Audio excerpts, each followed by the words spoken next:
Are we all here? We're all here at 6:31. Well, in that case, I would like to call to order the Malibu Planning Commission regular meeting of March 8th, 2022. This meeting is being held by teleconference due to the COVID-19 pandemic. Commissioners and city staff are participating in this Zoom meeting from remote locations. All votes will be taken by roll call. Members of the public can participate in the meeting or watch it by going to malibucity.org/virtual meeting. At that screen, click on one of two tabs to either watch or sign up to speak on particular items. Those wishing to speak must be present in the Zoom meeting to be recognized. Please sign up before the item has been called by the chair. Those wishing to defer time to someone else intending to speak are not required to sign up, but must be present in the meeting. If instead of speaking, you wish to donate your time to another speaker, please click the raise hand button that can be found in the reactions button on Zoom when the public hearing for the item is opened. A speaker may accept up to 5 additional minutes, 1 minute each from each speaker that defers time for a maximum total of 8 minutes. Alex, you've shown the slide, so may I please have a roll call?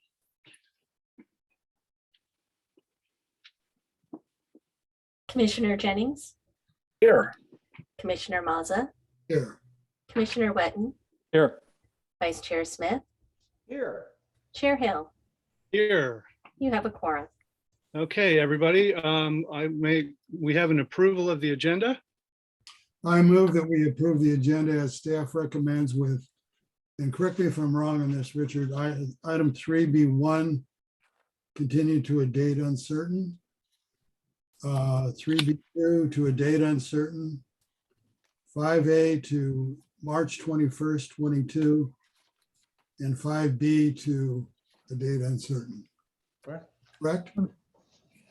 You want to restate those, please? Okay, 3B1 to a date uncertain. I think that's supposed to be to a date certain. Did you change that, Richard? Or no, it's No, 3B2. 3B2 is. Yeah, correct. 3B1, we reviewed that and realized that it needs to be processed under a different permitting mechanism. DMW was not appropriate, so we'll be processing that as a different application. So to continue it to never. Date uncertain is fine. Date uncertain. Okay, and 3B2 I thought was to a date uncertain. It's not? No, March 21. March 21. Yeah. And then 5A to March 21. Correct. And Yeah. 5B to a date uncertain. Yes, on 5B, and the reason being is that we may need to do a additional, we'll have to see how they redesign, but it may trigger the need for, it'll change the project description, which means we need to renotice. Okay, that's my motion. So we have a second. I'll second it, but it'd be nice to hear about these things before we do the work and read the, go visit the properties and all the rest of that stuff. Well, we can talk about that a little more in commissioner comments, if you'd like. Okay, and Rebecca, may I have a report on the posting of the agenda, please? The agenda for this meeting was properly Oh, posted on February 25th, 2022. Chair Hill, we didn't actually vote on the motion, I don't think. We motion a second, right? We have a second. I thought I heard consensus. Yeah. Okay, can we have a roll call, please? Commissioner, I'm sorry, let me go back. Commissioner Mazza, Yes. Commissioner Jennings, Yes. Commissioner Wetton, Yes. Vice Chair Smith, Yes. Chair Hill, Yes. Okay, carries. and I think you just started in on the report on the posting of the agenda? The agenda for this meeting was properly posted on February 25th, 2022. Okay, and with that, we are on to item 2A, written and oral communication from the public concerning matters which are not on the agenda, but for which the Planning Commission has subject matter jurisdiction. Do we have potential speakers out there? We do. Bill Sampson will be is the first, actually the only person that is signed up for the item. So we'll start with him. Okay. Bill, are you there? Can we hear you? I am here. Can you hear me? Yes, welcome. Go ahead. Thank you. I don't know if this is the right time to do this. I sent you a written communication to the same effect. There's an item on the agenda this evening that involves a piece of property belonging to direct family members of Council Member Farrer.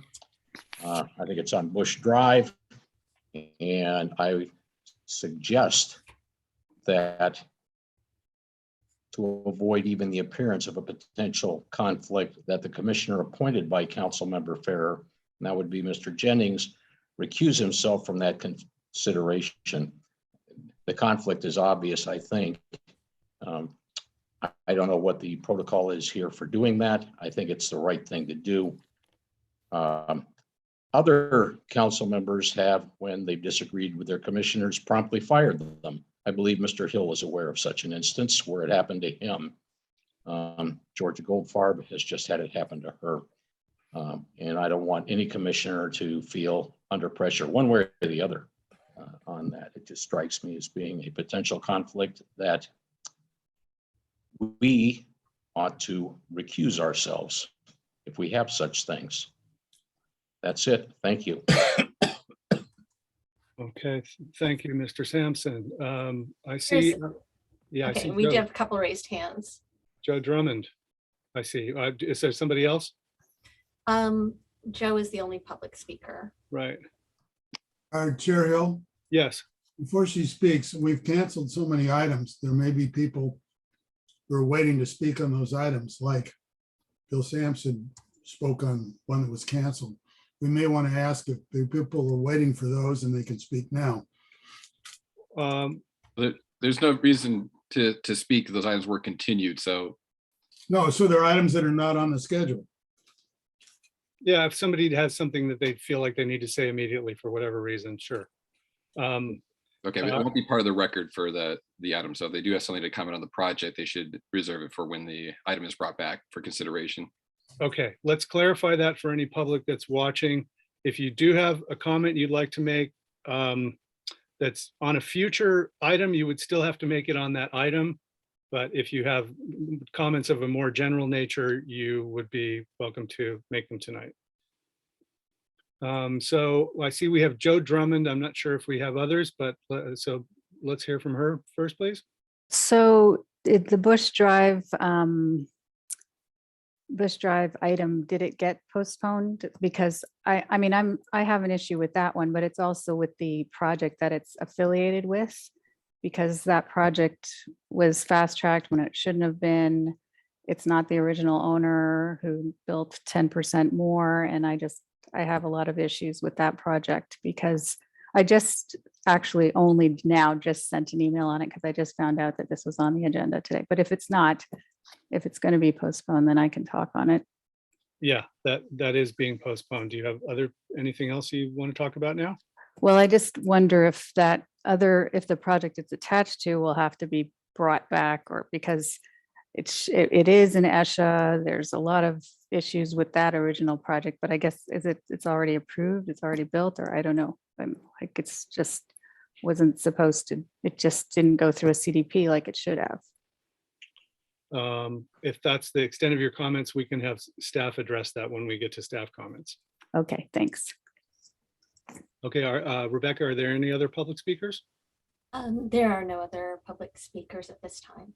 Okay, well then with that, let's close the public hearing, or close item 2A anyway, on to 2B, Planning Commission and staff comments and inquiries. Who would like to go first? Surely somebody besides me has comments. John?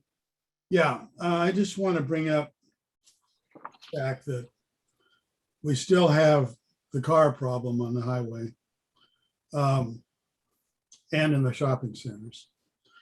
I drove past Topanga today twice going into town. I saw 7 tickets being given by Highway Patrol. And it's a mystery to me how Malibu doesn't have Highway Patrol, but whoever's in that section has it, and they got a lot of cars. It's probably only a 2-mile section between there and Santa Monica. So I just want to bring that up.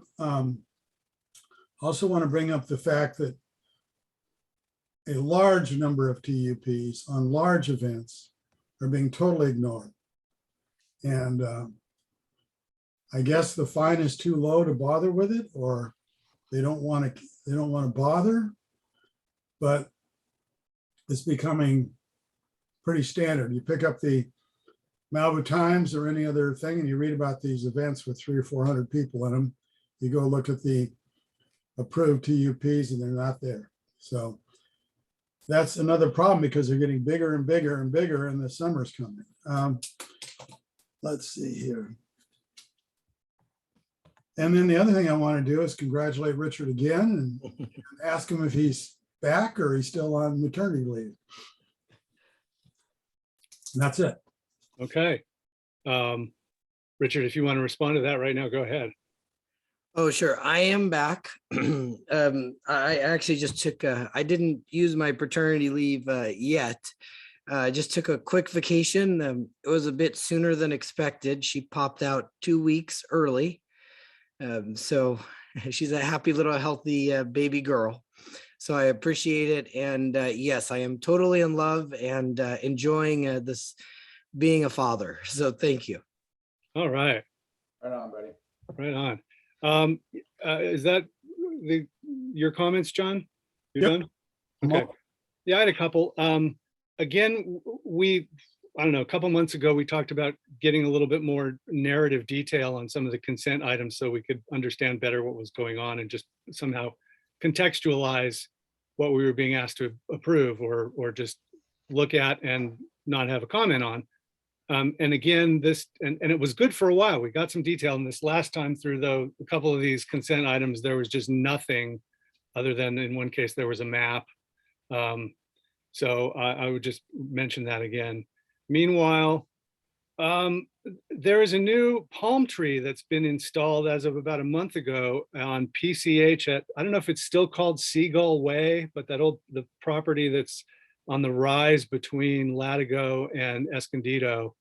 I don't know if the Seagull Way sign is still out there, but they just installed at least 40-foot high palm tree right out next to and possibly even in the right of way of the highway. It's outside the fence, between the fence and the highway. I can't imagine a worse location for a gigantic torch on the top of a rise where the wind is going to catch it going one way or the other. I don't know, was that somehow approved before the landscape ordinance went into effect? We can get a staff comment when I'm done with my comments. Or John, do you want to interject something there? Well, I just want to say, I live on near the corner of Zumarez and Coast Highway. And every Saturday morning, I would guess maybe 50 palm trees come into Point Dim. So it's a regular occurrence. They have Moon Trucking and Moon Nursery written on the side. Yeah, this one's at least 40 feet tall, like gigantic crane to put it in. And then Richard, another one for you. I was called by a resident who's having trouble with a Woolsey rebuild, and they're basically doing plus 10%, but they've shifted some of the development around a little bit. It used to be a 3-story house. Now they wanted to make it 2-story and take the functionality of that 3rd story and set it to the side. And I guess they're being told that they can't do it because they're not on the same pad they were originally. But I wonder if you could just clarify as a general matter. I recall clearly that council in the Woolsey deliberations was explicit that the original footing need not be strictly matched if there was a good reason to better comply with current codes that you might decide. Like, and I remember this because I was thinking of my own house. If it burned, I'm right on the edge of the cliff. And obviously if I needed to rebuild, I wouldn't build on that pad. I'd step back up against the hillside. So I'm just wondering what the policy, if that's changed, or if maybe that person is not understanding something, I don't know. Third, I still haven't heard back from Coastal about their thought of maybe organizing a sea level rise presentation, which I still think would be useful to have, particularly from their perspective, because they're the ones who will be evaluating our work. And then finally, we've had some recent discussion about how much flooding to expect in a creek on a couple different items, I think. And we talked about how the Trancas debris barrier, whatever it's called, was unexpectedly destroyed. And I just wanted to note that in the context of climate change, it's not just warming and sea rise that we're thinking about here, but it's greater intensity of storms, that we need to be ready to expect the unexpected. And by way of example, near my family in Australia, there's a town that is quite flooded now by rains, that their flood level, as measured over 170 years that that town has been there, this time it was 3 meters higher than it's ever been. So in other words, almost 10 feet higher than they've ever seen a flood. So I think when we're talking about those kinds of things, or how far away from a creek we are, that's maybe something to keep in mind, that we don't want to be too light about granting variances on those kinds of things. So those are my comments, and Richard, I turn it over to you for staff comments, unless the other, John, your hand is still up, or is that? I just put it up. I just got a quick comment. Sea rise is a big deal. And I have a house in Hawaii. A house 10 houses down from me last week fell into the ocean because of sea rise. It's a 70-year-old house. And within 4 hours, the state came out, surveyed it, and claimed the property. So it's a very serious thing. There's no takings involved. Hawaii's been doing this for years. If a wave goes over your property, they own your property. It's different here, I guess, but it's something that is a really big deal for Malibu. And we've really got to keep on top of it. Okay, Mark. Yeah, I want to follow on John's comments about the car meetings and so forth. A while back, I was, I got interested in the noise factor on PCH, and I think everybody notices on the weekends how loud it gets with all of the motorcycles and hot rods and everything up and down the highway. And I don't know if it's necessarily the same group, but I thought I would throw in my comments on that. When we do those DUI checks, they do equipment checks as well, right? So you get pulled over, and if you something's wrong with your vehicle, they'll give you a fix-it ticket if it's a license plate or a, whatever a tail light out or whatever. But they can do the same thing with the exhaust. And I kind of have felt for a long time that if we got organized about it, we could do these kinds of checkpoints and send a message to people that, hey, we're not going to, Malibu's not going to tolerate,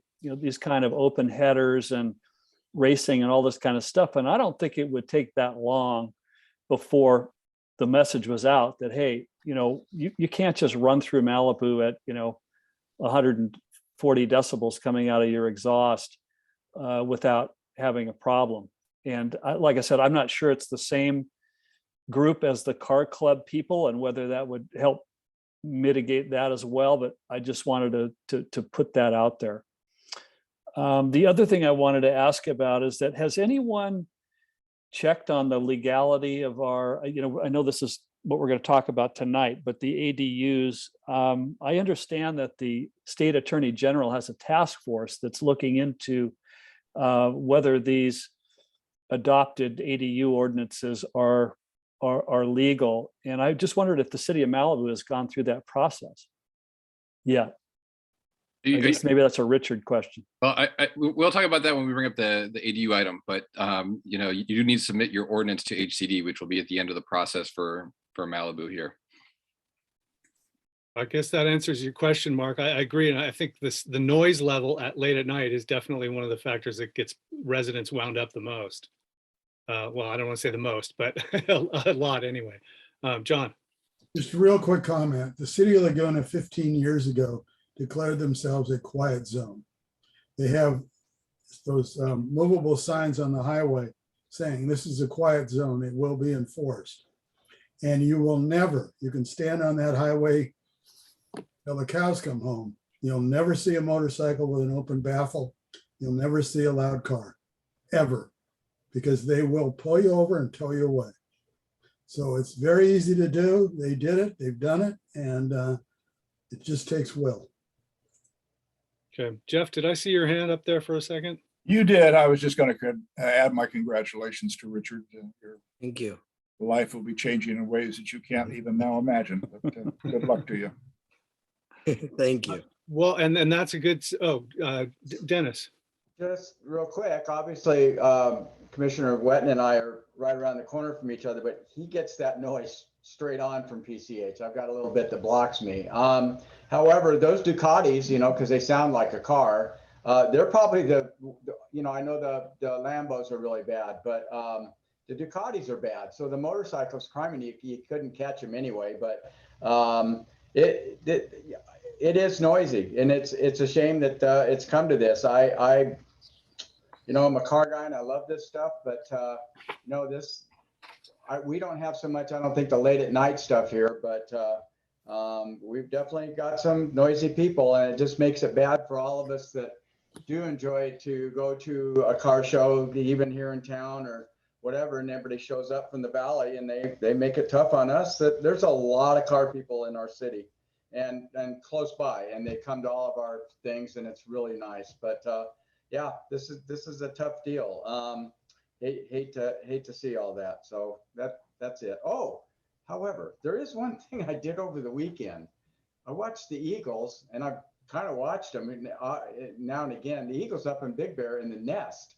Now that is really something to watch. They've got a camera up there. It's 24 hours, and to watch Shadow and Jackie take places, and they trade time on. They have one eaglet, and then they have one egg that's still yet to hatch. So that's been kind of neat to watch that, and they've got a nice view of Big Bear Lake up there, looking off to the camera's perfect, showing it off, looking out their little view there. But the other night when it snowed, one of them, I don't know, I can't tell Jackie and Shadow apart yet. One of them's got hair that sticks up in the back, but I don't know which one that is, or feathers, covered in snow, sitting on the nest. It was really quite the picture. I'm sure you could probably go back and see it, but just a little bright spot in life of seeing how that goes up there. And so this is their second family, I think, since 2019. So hopefully they've got one, and hopefully the other one comes out well, and kind of a fun thing, a little bit different.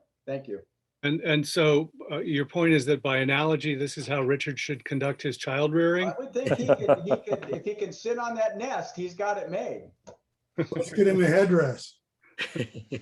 Richard, congratulations. We all think the world of you, and it's great, and girls especially. I love mine. They're great. They turn to teenagers. They go somewhere, but then they come back. So it's just a little something for you to look forward to, buddy. Right. And on that note, let's move to staff comments. Oh, Take it thank you, away. guys. And yes, I expect we're going to be good until the teenage years, and then it's going to be really entertaining. Yeah, I can't help you there. Yeah. So I appreciate that, everybody. Thank you. Got a lot here. I took some notes. So on the palm tree, I'll follow up with code enforcement on that one, and we'll take a look. I know we had one project many years ago, probably about 6-7 years ago. There was a project that was approved by the Planning Commission. It was held up by appeals for a few years, and they did, I believe, receive an extension. And I know they were in plan check. So that is a project that was approved prior to the ordinance allowing for, the ordinance that prohibited the planting of palm trees.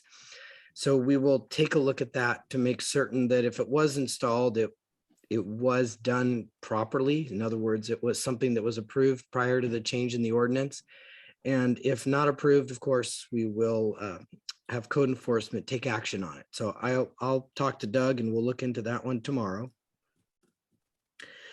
I apologize about the continuances on those. And Patricia can explain in a bit more detail if you like.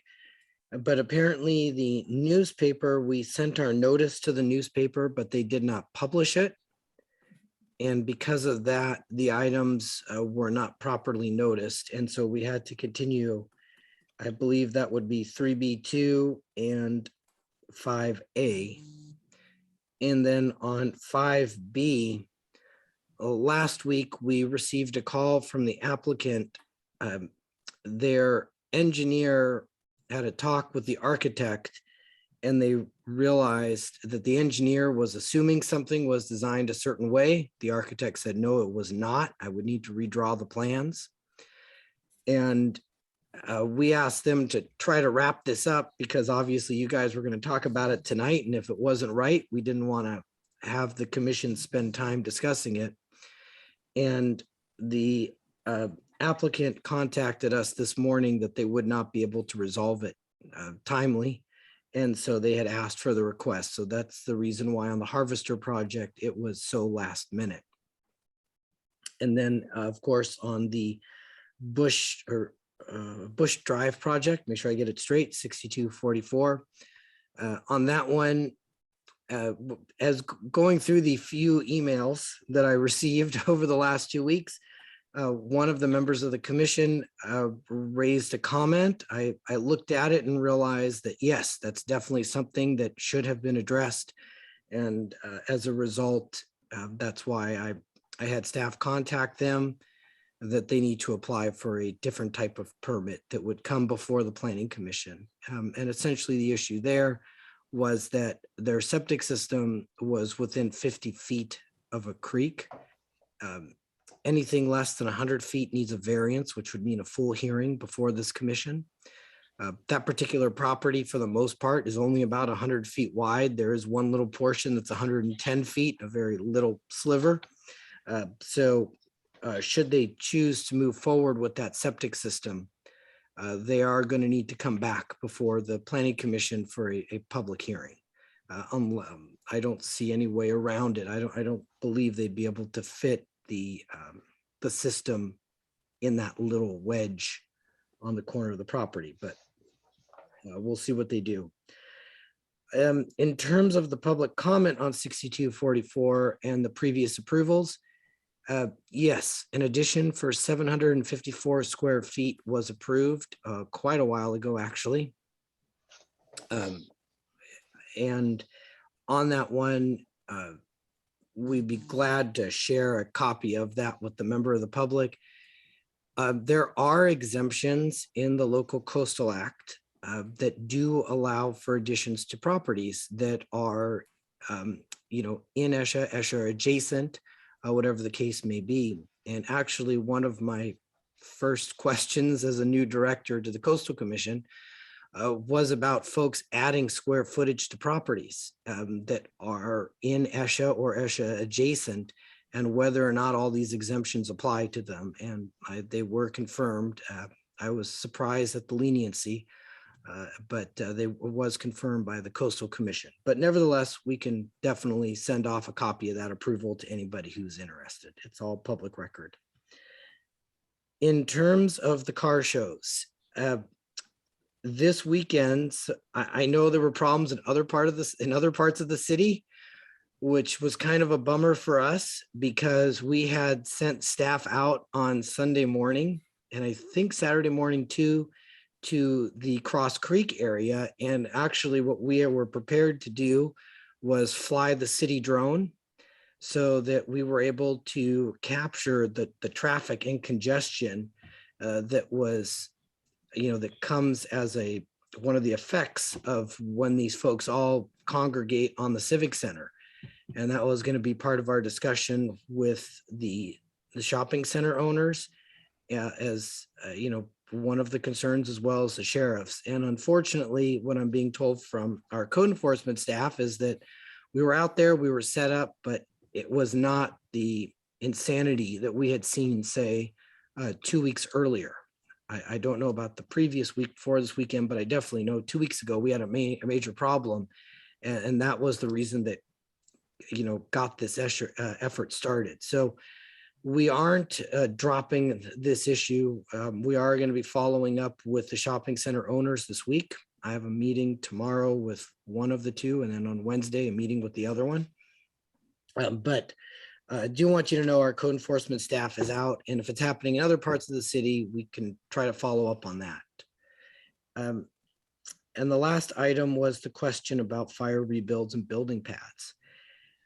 In general, the guidance we have been using from the Coastal Commission and the previous director of our department was the way the exemption is written is that as long as you're in the same general building pad, and we've interpreted that to mean that you stay on the same general flat area. And, if you have to do a lot of grading because it's the side of a hill, that's a problem. I think we could all agree that's not a building pad, but if it's still on the same relatively flat area, and of course, anything new would need to meet the current zoning standards and ordinances. So I've run into issues where folks have wanted to relocate square footage off of a non-conforming area, like a third floor or something like that. And oftentimes it's not an issue, provided that it can meet all of the setback requirements. One of the issues that I have been seeing come up is that folks are arguing over the height limits. And the way the codes are written, the planning director, I have the authority, provided that it meets all the requirements of an exemption from an LCP, to approve up to 18 feet from natural grade or finished grade, whichever is the lower of the two. And oftentimes I'm finding that they want to pop out and it's 24 feet or 22 feet. And I believe Trevor would be quick to point out that as a director, I don't have the authority to administratively or through a PV approve anything above 18 feet. Am I correct on that, Trevor? I did to check, but I believe that's correct. Yes, I would have to go through and when I can approve it through the site plan review process. Sorry, should be correct, but I can't just do it at my desk without a public notice. So in general, that's what we've been doing, Chair and members of the commission, is that it provided that the new portion can meet all of our zoning ordinances. It's under 18 feet. Yes, definitely approved at the director's level without public notice. But the moment they go above 18 feet from natural or lowest or finished grade, whichever is the lower of the two, that is something that I need to do through a public notice so that neighbors are aware of anything over 18 feet and I don't inadvertently affect someone's views. I think I hit on all of the topics there. Looks like Commissioner Mazza has a question for me about the car shows. Well, let me just say, I don't know in this particular case if they're doing extra grading or not. So that's something I can go back to them and sort of check on. John, you have your hand up there. Yeah, actually, two things on the thing you were just talking about. I assume you ignore view blockage because you can't. Woolsey got rid of the rights to have a view or get a view. I assume because it's 18 feet, view blockage doesn't come into play. But I've had a couple people call me this week talking about Woolsey fire rebuilds that all of a sudden have story poles in. So is that because they're above 18 feet and now it's a new deal, or is that just a courtesy to the neighbors, or? No, sir, it is a new deal. And the way that you're correct, there was an ordinance, and I'm sorry, the number escapes me, but essentially the council put a hold on new, the ability to obtain a new PVD if your property, when it overlooks or has views through fire affected parcels. However, if someone wants to do construction over 18 feet that is new, now obviously if it's like a little notch or something that's minuscule, we've tried to be reasonable with these fire victims if they're squaring off a corner or something. But if somebody wants to add something new to their second floor or shift that volume over to the other side, we have been notifying neighbors through the public notice process. And what staff has done is we have utilized, if that person had an existing PVD, so some of the folks that have contacted us have PVDs on file. So we've done our best to look at their primary view determinations and see if this new addition would potentially block a existing primary view that they had before the fire. And even if you don't have a PVD, we ask that you still call the department because we will go out to your property and look to see if the new development it is going to block a view.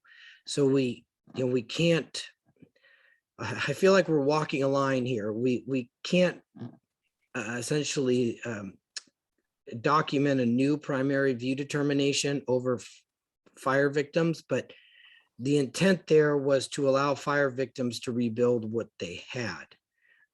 That ordinance as passed by the council wasn't intended to give a free pass to a fire burnout to block somebody's view and create a new impact. So we are doing our best to make certain that those new additions don't create a new impact. So I would ask anybody, I know we received a comment today from a neighbor up on in the Cuthbert area, I think it was, about an addition. And from the looks of it, it looks like there might be an issue there, but we do encourage them to reach out to us because we will go and investigate, because the goal here is to let folks put back what they had, and anything new shouldn't create a new impact to somebody. Okay, the second is on the TUPs. Some of the shopping centers there have had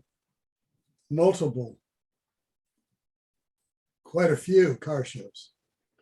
And one time I was told, I think here, that those counted as, even though they didn't get a TUP, they counted as a TUP violation. But I continue to see them getting TUPs for other events. Are they counted, and is there a 6 TUP limit, or are they just water under the bridge? Last year, I know we did do that. I want to say it was the summer months. We did essentially count some of those events not some, but we counted the events that took place towards their limit and worked with them, as you know, to block off driveways and try to get in some sort of parking management. I would have to follow up with code enforcement to see exactly what has happened to date this year. The problem that we're having, of course, is that these folks are complaining that they're a victim of circumstances and that they're not sanctioning them. So that's part of the reason why we're going to have our calls tomorrow and, explain to them essentially and that's why I was hoping to have that drone footage, but the nuisance that they're creating and trying to approach it from that perspective, because when they are backing up traffic around a corner and down Pacific Coast Highway over the bridge there at Cross Creek, it's a nuisance. Thank you. Okay. I think with that, we're ready to move on to item 3, the consent calendar. It looks like we have one bundle of items on there. Does anybody wish to pull it? If not, I move we accept items 1 through 9. Do I have a second on that motion? That's staff's recommendation to approve. Yes. And we have a second from Dennis. Second. Is there any further discussion? Isn't there 10 items? I thought there were 9. And There are 10. 1 through 2. Let's- Yeah, let's do all except the last one. Yeah, all 10. The last one got pulled, right? I don't know. No, just the 3B1 and 3B2 got pulled, but all of 3A, I believe, are still up, right, Richard? I believe that would be the fire. I'm looking at the agenda right now. Yeah, The And 3A. fire extensions. Yeah, it's got 10. I changed it to 10 if it's 10. I thought I counted 9. Oh, There 10. Okay, 10. staff's recommendation. Right. Right? Yes. So we have a first and a second. Can we call the roll, please? Commissioner Maza, Yes. Vice Chair Smith, Yes. Commissioner Jennings, yes, Commissioner Wetton, Yes. Chair Hill, Yes. motion carries.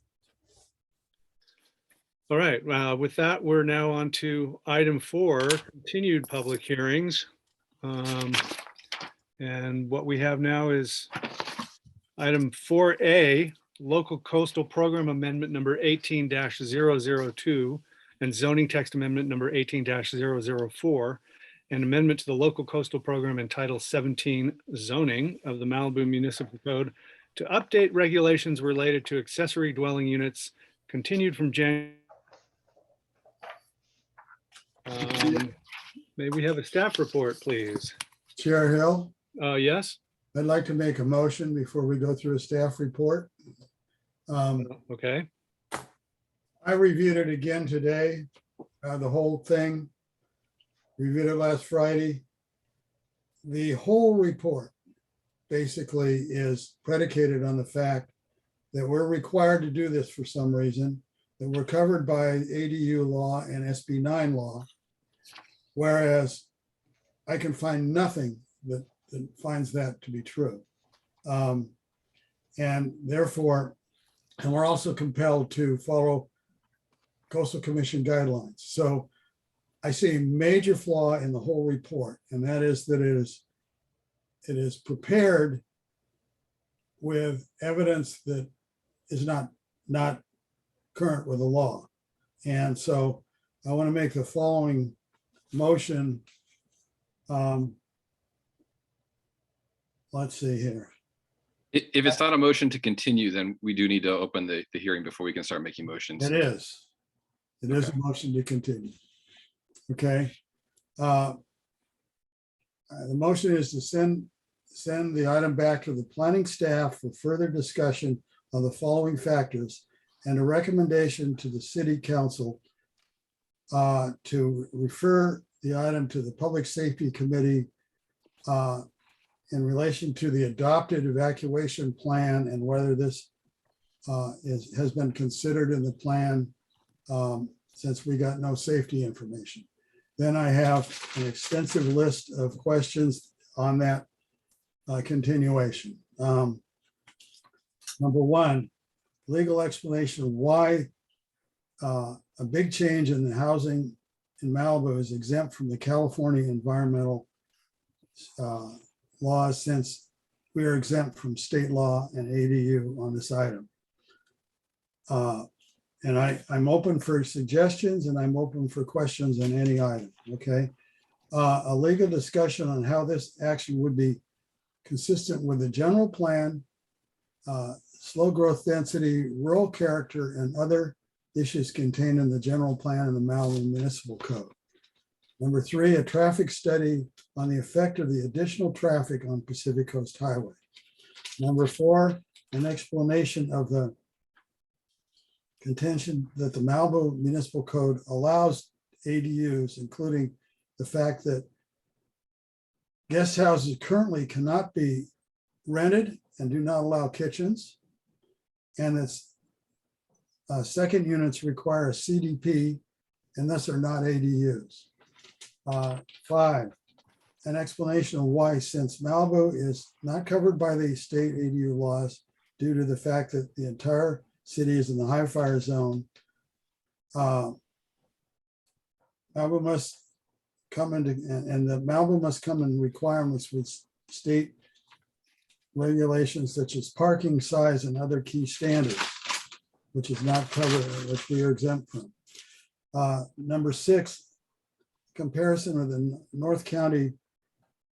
North Los Angeles County Coastal Plan amendment adopted by the Coastal Commission, including discussion of exclusion zones, which we do not discuss. And seven, an explanation of why staff states SB 9 and ADU laws have any relevance to requirements of our LUP and the necessity to follow either law, Malibu being exempt. Number eight, an explanation of why ADU laws and JDU laws will continue to apply to eligible properties. Nine, an explanation of why Malibu Municipal Code must be amended to comply with state standards and ministerial processing consistent with the ADU law. 10, an explanation of why the the California Coastal Commission guidance memorandum is purported to require ADUs, given the fact that only Malibu can amend its LCP. 11, an explanation of why habitable floor area is considered rather than TDSF. Number 12, an analysis by the District 9 Water Board of the availability of water that can be allocated to new ADUs. Number 13, account of all the lots that could be used for ADUs and the services required of the city to service these ADUs, given the fact that staff report states that no parcel in Malibu meets a baseline standard for an ADU, not one. That's on page 1417. 14, an analysis of the effect on school population, the use of city sports facilities. 15, an estimate of the policing costs involved with additional ADUs. 16, an analysis of the low-income housing requirements and projected rental rates with relationship the intent of the ADU law. 17, an estimated of future compliance costs to be incurred by the city. 18, an explanation of why ADU's decisions cannot be appealed to the city council. 19, an analysis of the factors considered in recommending a 16-foot height of the potential with the potential of 2 stories. 20, potential of potential area analysis of where ADUs are not appropriate, as the county has done and adopted. 21, an explanation of why fire exit regulations have been recommended to change county requirements from a highway to a road, and why lack of 2 access is not prohibited on ADUs. 22, a determination of how many Woolsey Fire projects have placed 1,200 square foot mobile units with the intent of converting them to ADUs, and why 1,200 bedroom units are required to be allowed. 23, comments on the ADA requirements for parking spaces and the half-mile exemption from public transit. And that's basically it. There's probably 20 others that can come up, but the basic reason for my motion is the entire staff report is based, in my opinion, on a fallacious reading of the law and making standards apply that are not required by the law, and no discussion of other standards that we could apply. And that's my motion. Do we have a second for the motion? As a point of clarification, I'm wondering if Trevor could say whether we need to have disclosures prior to hearing a motion. It's just a motion to continue. So, and there's no disclosures for this. It's a legislative item. Okay, thank you. And as I say, I'm willing to discuss any item. Yeah, okay, in that case, I will second it for purposes of discussion. We can't get into a substantive discussion here. You're going to open the public hearing on it. Right. Well, if there's a point about why, I mean, there are things about it that I would like to know more about too, that would certainly fold into the notion that would be, I'd be happier if it were continued, because then we'd have a chance to know these things. So I don't know if you want to hear about those now. Are we open to the public first and then we come back for the discussion?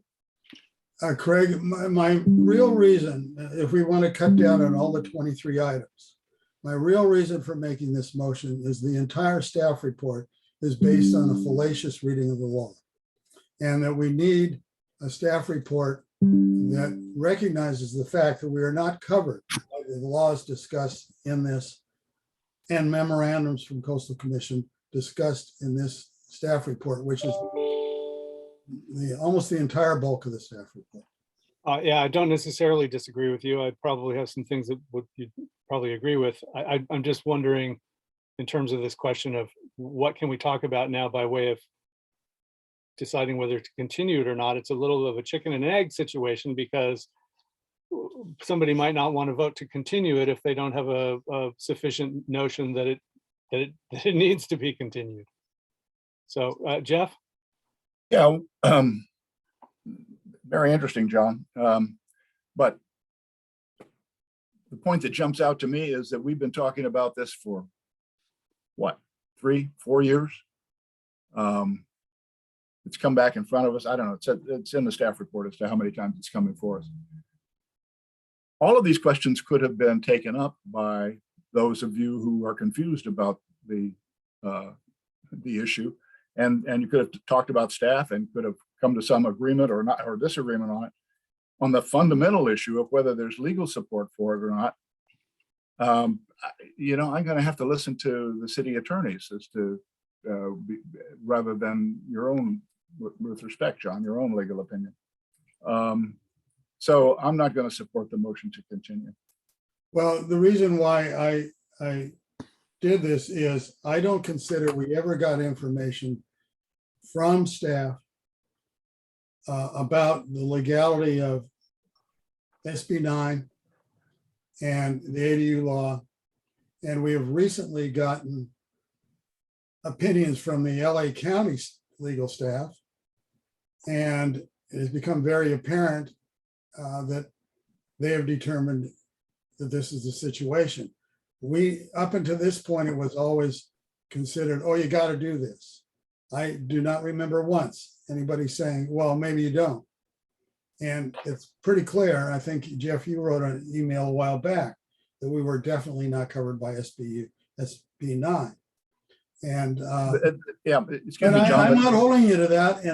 No, it doesn't matter. There's nothing about SB 9 on the agenda item in front of us.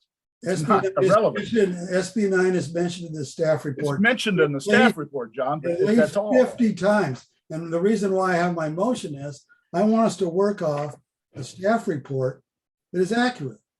Okay. Okay. And we All get right. statements in the staff report that say we must comply with ADU and SB 9 and make sure our provisions follow their provisions and blah, blah, blah. And none of that has ever come out once that I know of. If you're talking about it, if you're talking about SB 9, you and I must be reading different staff reports. Oh, you don't think it's in here 20 times? There's a mention of it once, and that's it. Oh, I can, if you give me time, I can give you 50. Jeff, yeah. to your point about how we've looked at this for a long time and we should be clear by now. To my thinking, a couple new things have colored things. And I mean, all along, I think whatever your underlying ideology is, and we all have some, I think there are countervailing ways of looking at this. There's some at least for me, my values cut in two directions at least. But recently, the county action that suggested that we need not be as accommodating. And then the Ainsworth letter, January 21st, something about that really bothered me, which was that, you know, and we've noticed this before, that there are no shalls in it. It's all shoulds. It's all, well, you know, accommodate this ADU values if you can. But more significantly to me was that there is nothing in that guidance that addresses the very high fire hazard severity zone that we are in, and that thereby supposedly makes us exempt from any of this. So I don't, and as I started looking through that lens, I saw that there are a number of factors that the coastal guidance doesn't address in terms of potential effects on coastal resources here, and particularly the safety issues with the very high fire hazard severity zone. And so if we're being told, well, you don't need to do this, and here's the guidance, but by the way, we're just going to send you something that applies to some other cities in the state who aren't in fire zones, then I suddenly felt myself giving less weight to that and seeing other issues that were popping out. So Trevor has a hand Yeah, up. Chair Hill, I think we should just move on the continuous motion. I mean, if the recommendation from the planning commission is they want to recommend to the council, it does not make any changes to the local coastal program. That is something that this planning commission can do as its recommendation. And we can have a fulsome discussion. We have discussed many times the applicability of this ordinance and the coastal savings clause in the ADU ordinances, the number of them. So this is not new ground that we're covering, you know, in dealing with this issue. And SB 9 is that legislation has no impact about what we're doing here today. So, you know, if we could get a roll call on that, then I think it'd be more productive if we could answer any questions as part of the public hearing in dealing with the applicability of these and the options for the city and for the planning commission as recommendation. Yeah, okay. John, you have, Chair Hill, I also want to point out that this is Malibu. We have a statement in this staff report that says not one single lot in Malibu is eligible for one of these, according to their baseline study. Okay, not one lot, which to me is kind of ridiculous. But then we have the fact that, in my opinion, and this is obviously an opinion, you got thousands of them. So we are talking about a major change in the complexity of Malibu, the ability to firefight, the ability to evacuate, and the public safety. And it's not in here. It's just not in here. So how can we discuss stuff that is not in here? The city spent several years getting an evacuation plan after Woolsey, and everybody saw what happened to the highway. It took an hour to get out of Point Doom, let alone a canyon. And no public safety input at all. Zero. None. So I don't know how we can consider this without getting an, obviously, I'm not deciding, okay, let's have ADUs and let's not, but I want us to consider that this has to follow the general plan, the municipal code. It doesn't have to follow the state requirements, and it has to provide for public safety and a lot of other things. It has to provide for, it should inform the city of what the costs are. And none of this is there. We have no impact on schools. We have no impact on facilities. We have no impact on police. We have no impact on evacuation. We have no impact on firefighting. We have a state. Chair Hill, Commissioner Mazza, you know, I'm sorry, but we are getting into a discussion of the issues on it. I mean, you know, if we're going to do that, we do need to open the public hearing. Well, I'm just saying it's Okay, a John. staff report. John, we can vote on the motion if there are other things that would be added to the reason for continuance. We can append those as a separate motion or an amendment to the, well, it's not, if the motion passes, we can add more stuff if need be. I think we should go ahead and ask for the motion now. Call the roll on that, please. Commissioner Mazza, Yes.